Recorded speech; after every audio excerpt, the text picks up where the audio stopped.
নমস্কার বন্ধুরা, আমি আজকে একাদশীর সাবু রান্না করব। এই একাদশীর সাবু কিভাবে কি রান্না করব, কি দেব দেখেন। এইগুলো আপনাদের দেখাই।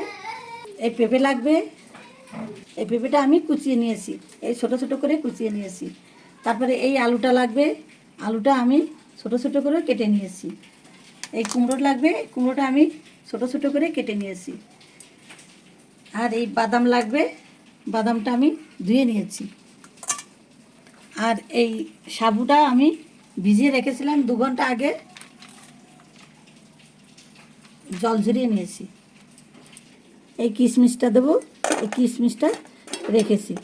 আর এইটা ফোড়নের জন্য এই এলাচ, লবঙ্গ, দারচিনি দেবো। লঙ্কা কটা কেটে রেখেছি, এটা দেবো। আপনারা দেখতে থাকেন আমি কিভাবে কি করি, পরপর দেখতে থাকেন কিভাবে সাবু রান্না করি। আমি কড়াইতে অল্প তেল দিয়ে দিলাম, বাদামটা ভেজে নেব। আমি বাদাম দিয়ে দিলাম। 5 মিনিটের ভিতর আমার বাদামটা ভাজা হয়ে গেছে।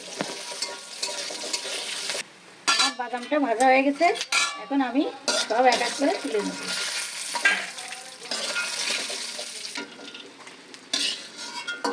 দিয়ে দেবো এবার কড়াইয়ের ভিতর আলুগুলো ঢেলে দিয়ে দেবো।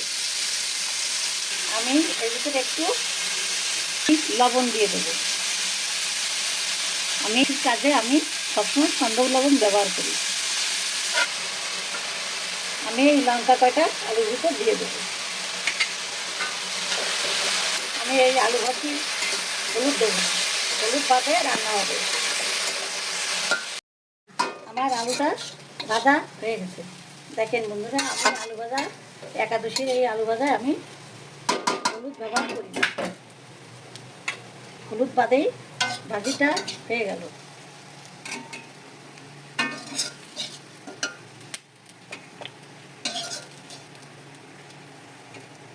আমি এখন সব এই পাত্রে তুলে দেবো এক এক করে।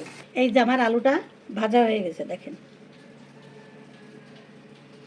একটু তেল দিয়ে দেবো। আর এইবার আমি এই পেঁপেগুলো সব দিয়ে দেবো এক এক করে। দিয়ে দেবো।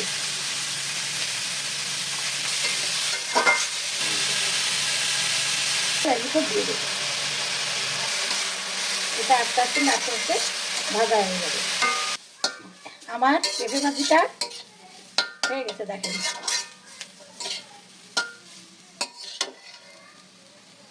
হয়ে গেছে। আমি এখন তুলে নেব, এই আলু ভাজির পাশেই রেখে দেবো। এতে আমি অল্প করে একটু তেল দিয়ে দিলাম। আমি এই কুমড়োগুলো সব এক এক করে ঢেলে দেবো। কুমড়োর ভিতর আমি এখন একটু লবণ দিয়ে দেবো। হলুদ দেবো না, হলুদ বাদেই হবে। আমি কয়টা লঙ্কা দিয়ে দেবো। আমার কুমড়োটা ভাজি হয়ে গেছে, এখন আমি কুমড়োটা তুলে নেব। আমি এই সব একই পাত্রে পাশাপাশি রেখে তুলে নেব। এই আমার ভাজা হয়ে গেছে, এই দেখেন আমি কত অল্প সময়ের ভিতর সব ভেজে নিলাম। এখন আমি সাবুটা ফ্রাই করব। আমি কড়াইতে আরও একটু তেল দিয়ে দেব। ফোড়নটা এখন আমি দিয়ে দেবো। এই কিশমিশগুলো একটু ভেজে নেব।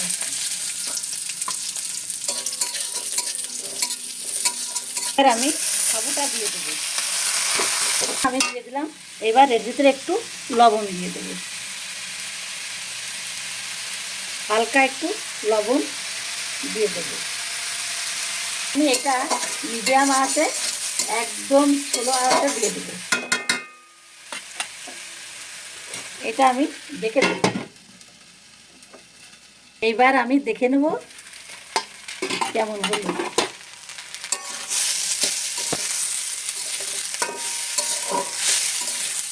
এটা আস্তে আস্তে ফ্রাই হয়ে যাবে। এই সাবুর ভিতর আমি এখন একটু চিনি দিয়ে দেবো। এই যে একটু চিনি দিয়ে দেবো। এই এই 2 চামচ চিনি আমি এর ভিতর দিয়ে দেবো। এবার আমি আবার আরেকটু ঢেকে দেবো, আমি জল দেবো না, আমি আরেকটু ঢেকে দেবো। এবার আমি আবার দেখে নেব এই অবস্থায় আছে আমার, এই আমার সাবুটা সিদ্ধ হয়ে গেছে। এই সাবু এই যে সিদ্ধ হয়ে গেছে, অথচ সাবুগুলো খুব আস্ত আছে, অথচ সিদ্ধ হয়ে গেছে। এখন আমি এর ভিতর সবজিগুলো দিয়ে দেবো। এই সবজিগুলো এক এক করে আবার আমি এর ভিতর দিয়ে দেবো। এই কুমড়ো দিয়ে দিলাম, এই আলুটা দিয়ে দিলাম, আর এই পেঁপেটা দিয়ে দিলাম, এই বাদামটাও দিয়ে দিলাম। এবার আমি এটা মিশিয়ে নেব এর সঙ্গে। এভাবে বাড়িতে রান্না করে খাবেন আপনারা, খুবই কোনো উপকার জিনিস, খুবই ভালো লাগে, খুব সহজে রান্না হয়ে যায়, খেতেও খুব টেস্টি হয়।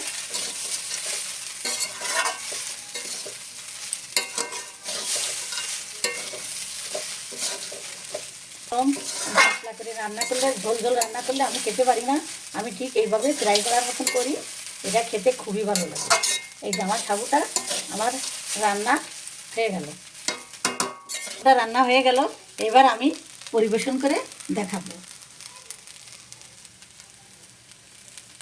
সাবুটা এই থালে তুলে নিয়ে পরিবেশন করে আপনাদের দেখাবো কত সুন্দর হয়েছে।